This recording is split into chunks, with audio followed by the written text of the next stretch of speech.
थाना चकेरी के गांधी ग्राम में किराए पर रहने वाली दंपत्ति को इलाके के रहने वाला हेमंत कुमार गौतम ने चाकू से बेरहमी से गोदा। जब आवाज सुनकर लोग बचाने पहुंचे तो हेमंत ने उनके ऊपर भी वार करने की कोशिश की। उनके तरफ चाकू लेकर दौड़ा। लोग भागे और खुद को बचाने लगे। 35 वर्षीय अंजू का गला काट दिया। वह अपनी जान की भीख मांग रही थी। इलाकाई लोगों ने पुलिस को सूचना दिया। मौके पर पुलिस पहुंची। घायल लक्ष्मी नारायण और उनकी पत्नी अंजू को उपचार के लिए काशीराम अस्पताल भेजा, जहां हालत नाजुक देख डॉक्टरों ने हाईलाइट के लिए रिफर कर दिया। इलाकाई लोग बताते हैं कि करीब 1 बजे लक्ष्मी नारायण घर खाना खाने आए थे। उसी दौरान हेमंत भी घर पहुंचा। अंदर किसी बात को लेकर विवाद हो गया। फिर अचानक आवाज आई, बचाओ बचाओ।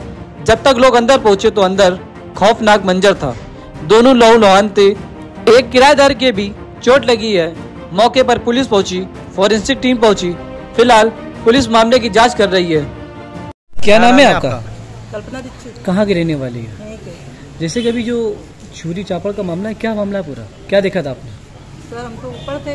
हाँ। और अचानक दौड़े तो उनको हस्बैंड लेके ऊपर गए बचाने के लिए। हाँ। उसकी वाइफ को भी मारने लगा, हम लोग को भी मारने लगा। ये हस्बैंड वाइफ जो बता रही है, अब ये कौन है आपके? हस्बैंड किराएदार है। किराएदार है। कितने साल किराए पे रहे? 3-4 साल हो गए। तो किससे किसके चोट लगी है? सर दोनों की लगी, बहुत काफी। क्या नाम है दोनों के? मंजू गुप्ता और लक्ष्मी नारायण गुप्ता। तो फिर आप लोगों ने बचाने का प्रयास नहीं किया था क्या? क्यों नहीं किया था, बहुत किया। फिर क्या हुआ उसके बाद? उसके बाद क्या हुआ, पुलिस को खबर कर दी गई। क्या मामला है? ये गांधी ग्राम में चकेरी थाना अंतर्गत लक्ष्मी लाल गुप्ता अपनी पत्नी के साथ रहते हैं इस मकान में। आज हेमंत जयदास नामक व्यक्ति आया और इनके साथ बैठा था। किसी बात को लेकर कहाँ सुनी हुई, क्या हुई, अभी अंदर की बात है, ये पूछताछ के क्रम में पता चलेगा। और उसने चाकू या किसी धारदार हथियार पर हमला कर दिया। वो गंभीर हालत में हॉस्पिटल रवाना कर दिया गया है।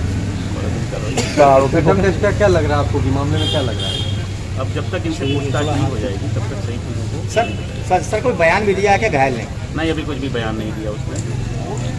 न उसने कुछ बयान दिया है, न अभियुक्त ने अभी। आरोपी पुलिस की हिरासत अभी पुलिस की हिरासत। सर आरोपी कहाँ है, कुछ जानकारी नहीं पाई? अभी इसी गांधी ग्राम में ही रहता है। आसपास के एरिया से कुछ अगर ऐसा मिला, परिवार वालों ने बताया हो कुछ? अभी कुछ भी नहीं बताया है। तो अभी कोई इस तरह की चीज़ें नहीं आई। जैसे ही होगी आपको अवगत करा दी जाएगी।